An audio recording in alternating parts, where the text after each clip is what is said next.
First year physics federal board और KPK board की book के न्यूमेरिकल्स का सोल्यूशन देखेंगे हम चैप्टर नंबर 1 मेजरमेंट का।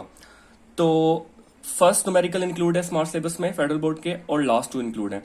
फर्स्ट जो न्यूमेरिकल है उसकी स्टेटमेंट हम यहाँ से देखते हैं कि a circular pizza into 3 equal parts, one piece of pizza is taken out, estimate the degree measured of the single piece of pizza and convert the measurement into radians. What is the radial measure of the angle of the remaining part of pizza? Right, तो हम इसका solution देखते हैं। So आपके पास एक pizza है, right, उसके आपने 3 इक्वल पार्ट्स करने हैं, right, 3 equal parts.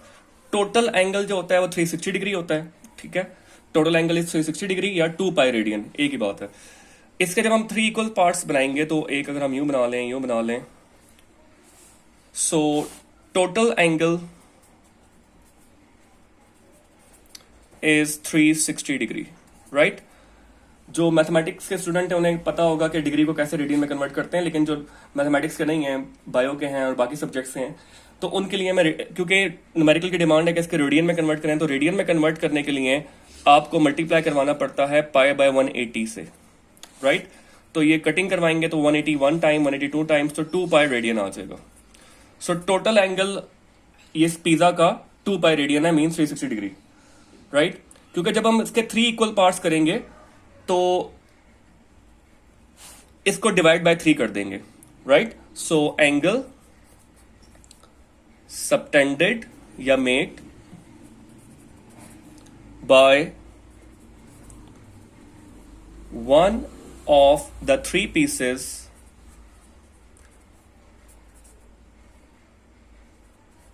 Is, so क्या करेंगे हम, 360 या 2 पाई रेडियन को हम 3 पे डिवाइड कर देंगे, राइट, क्योंकि 3 से डिवाइड क्यों किया, क्योंकि 3 इक्वल पार्ट्स हैं। सो बेसिकली अगर 360 को हम 3 से डिवाइड करेंगे तो 120 आएगा, तो इट मींस कि एवरी पार्ट जो है वो 120 डिग्री बना रहा है, अगर लिटरल मीनिंग में हम देखें तो। बहरहाल हम इसमें देखते हैं, और अगर हम इसकी एग्जैक्ट वैल्यू कैलकुलेट करें तो पाई की वैल्यू कितनी होती है, 3 ओके, आगे आपने RAD रेड डाल देना फॉर रेडियन। सो पाई की वैल्यू होती है 3.1416 एंड डिवाइड बाय 3। जब आप इसको मल्टीप्लाई डिवाइड करवाएंगे तो आपके पास 1 पीस का जो एंगल आ जाएगा वो 2.09 रेडियन आ जाएगा, राइट। तो ये जो 1 पीस है इसका आ जाएगा 2.09 रेड, ओके। और देन इस न्यूमेरिकल की सेकंड डिमांड ये कि बाकी 2 एंगल्स बताएं कितने हैं, बिकॉज ये 120 है तो ये और ये मिला के 240 हो जाएगा। तो हमने जस्ट क्या करना है कि जो इसकी वैल्यू आई है 1 पीस की, उसको 2 से मल्टीप्लाई करवा देना है ताकि रिमेनिंग 2 पार्ट्स की वैल्यू आ जाए। तो angle subtended bye remaining 2 parts is 2 multiply 2.09, जो अभी हमने वैल्यू कैलकुलेट किया, तो ये आ जाएगा 4.18 रेडियन। सो ये आपका फर्स्ट न्यूमेरिकल का सोल्यूशन है, राइट। आई होप समझ आ गया होगा कि फर्स्ट पार्ट का अलग कैलकुलेट किया और बाकी 2 पार्ट्स के लिए उसको 2 से मल्टीप्लाई कर दिया जस्ट, राइट।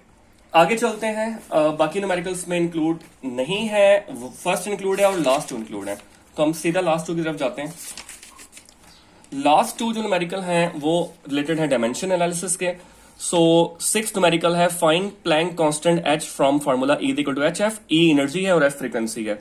और पार्ट बी में हमने ग्रेविटेशनल कांस्टेंट G का फार्मूला जो गिवन है, इसमें G की डायमेंशन निकालनी है, कैलकुलेट करनी है, जिसमें M जो है वो मास है, G ग्रेविटेशनल कांस्टेंट है और R जो है वो डिस्टेंस है, राइट। तो 6th न्यूमेरिकल हम करते हैं अब। So numerical number 6 chapter 1 measurement. So 6 का जो ए पार्ट है उसमें हमने जो E इक्वल टू HF है, इसमें हमने प्लैंक कांस्टेंट की डायमेंशन कैलकुलेट करनी है, राइट, प्लैंक कांस्टेंट की। तो प्लैंक कांस्टेंट का फार्मूला ये है, फार्मूला है प्लैंक थ्योरी का E इक्वल टू HF, जिसमें अगर हम H को सेपरेट करें तो E बाय F बन जाएगा, राइट। अब E इसमें एनर्जी को डील करता है, तो एनर्जी आप इसकी जगह एनर्जी लिख सकते हैं, और F जो है वो फ्रीक्वेंसी है। मैं इसकी डायमेंशन सेपरेटली कैलकुलेट करता हूं एनर्जी की। एनर्जी जो होती है वो वर्क के बराबर है, एज यू नो तमाम काइंड ऑफ एनर्जी जो है वो वर्क के बराबर है। वर्क का फॉर्मूला आपके पास F इंटू डी होता है। F इज इक्वल टू होता है आपके पास ma, m की डायमेंशन है kg, एक्सेलरेशन की डायमेंशन है मीटर पर सेकंड स्क्वायर, और d यानी डिस्प्लेसमेंट या डिस्टेंस की डायमेंशन है मीटर, तो यह आ जाएगा kg metre metre metre square पर सेकंड स्क्वायर, राइट। तो इसकी डायमेंशन बन जाएगी kg के लिए, मैथ के लिए हम कैपिटल M यूज करते हैं, मीटर के लिए L स्क्वायर और t के लिए -2। तो ये हमारे पास E की डायमेंशन आ गई। और अगर हम फ्रीक्वेंसी को देखें, फ्रीक्वेंसी, तो फ्रीक्वेंसी का फॉर्मूला होता है 1/t, t का यूनिट होता है सेकंड, तो पर सेकंड आ जाएगा। और इसके लिए हम डायमेंशन यूज करेंगे t-1। तो जस्ट हमने यहां पे प्लग इन करनी है, पुट इन 1, तो हमारे पास आंसर आ जाएंगे। तो h equals to E/F, E की डायमेंशन हमने निकाली है, कैलकुलेट की है, mL² t-2 और फ्रीक्वेंसी के t-1। तो mL² t-2 और फ्रीक्वेंसी के हमारे पास t-1, तो हमारे पास आ जाएगी ये mL² t-2 और ये -1 ऊपर जाके +1 बन जाएगा। तो आपके पास h की डायमेंशन आ जाएगी mL² t-1। सो ये आ गई आपके पास h यानी प्लैंक कांस्टेंट की डायमेंशन, राइट। इसका बी पार्ट ये था कि आपने ग्रेविटेशनल कांस्टेंट कैपिटल G की डायमेंशन निकालनी है, राइट। तो बी पार्ट हम करते हैं कि G की डायमेंशन निकालते हैं हम, और फार्मूला हमने यूज करना है F equals to G m1 m2 by d² और r², right. It's the same thing. तो हम पहले G को सेपरेट करते हैं। जब G को सेपरेट करेंगे तो F और r² मल्टीप्लाई हो जाएगा और m1 और m2 डिवाइड हो जाएगा, राइट। जैसे कि अभी मैंने फोर्स की डायमेंशन कैलकुलेट करना आपको सिखाई है यहाँ पे। Force F is equal to ma होता है, और ma की जगह हम लिख देंगे kg मीटर पर सेकंड स्क्वायर। तो इसकी जगह आ जाएगा kg मीटर पर सेकंड स्क्वायर। ये F के लिए लिखा है मैंने, डिस्टेंस मीटर में होता है तो मीटर स्क्वायर, और जो मैस होता है वो kg, और दूसरा मैस भी kg में होता है। तो 1 kg will be cancel with kg, kilogram. तो आपके पास G की डायमेंशन जो बच जाएगी वो बच जाएगी मीटर क्यूब पर सेकंड स्क्वायर एंड पर kg। अगर आप यहां से देखें तो मीटर और मीटर स्क्वायर मीटर क्यूब बन जाएगा, और पर सेकंड और पर kg। तो अब अगर इसकी डायमेंशन अगर आप लिखेंगे तो kg के लिए आप लिखेंगे m-1, इसके लिए L क्यूब, और t के लिए सेकंड के लिए t-2। सो ये आपके पास न्यूमेरिकल नंबर 6 भी सॉल्व हो चुका है।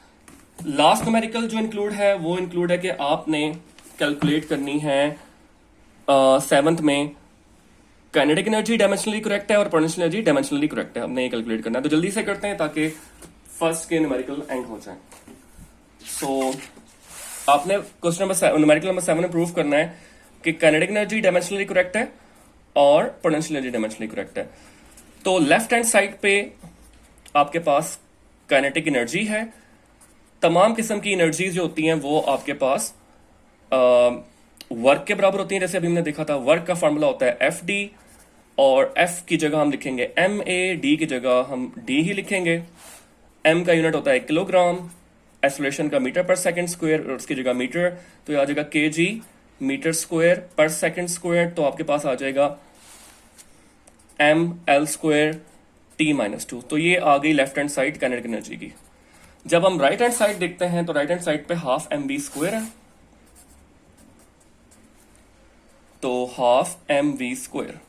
सो कांस्टेंट हाफ इसकी डायमेंशन नहीं होगी, बिकॉज कांस्टेंट डायमेंशन नहीं रखते। इसकी जगह m की जगह आ जाएगा यूनिट kg, और इसकी जगह आपके पास आ जाएगा मीटर पर सेकंड का स्क्वायर। सो जब आप इसको एक्सपेंड करेंगे तो kg की जगह kg ही रहेगा, इनकी जगह आ जाएगा मीटर स्क्वायर पर सेकंड स्क्वायर। तो आपके पास डायमेंशन लिखते वक्त इन्हें इग्नोर कर देंगे, तो kg की जगह आ जाएगा m, इसकी जगह L² और t-2। सो mL² t-2 और mL² t-2, तो दोनों राइट हैंड साइड और लेफ्ट हैंड साइड आपके पास इक्वल हैं, तो डायमेंशनली करेक्ट है, right. So both are dimensionally correct. अब आते हैं पोटेंशियल एनर्जी पे। पोटेंशियल एनर्जी के लिए भी हम सेम प्रोसीजर करेंगे। पोटेंशियल एनर्जी का फॉर्मूला होता है mgh। लेफ्ट हैंड साइड पे आपके पास पोटेंशियल एनर्जी है, इसके लिए सेम प्रोसीजर आप फॉलो करेंगे जो मैंने काइनेटिक में किया, बिकॉज हर किस्म की एनर्जी वर्क के बराबर होती है, तो मैं इसकी डायमेंशन डायरेक्टली लिख रहा हूं आपके पास ml² t-2।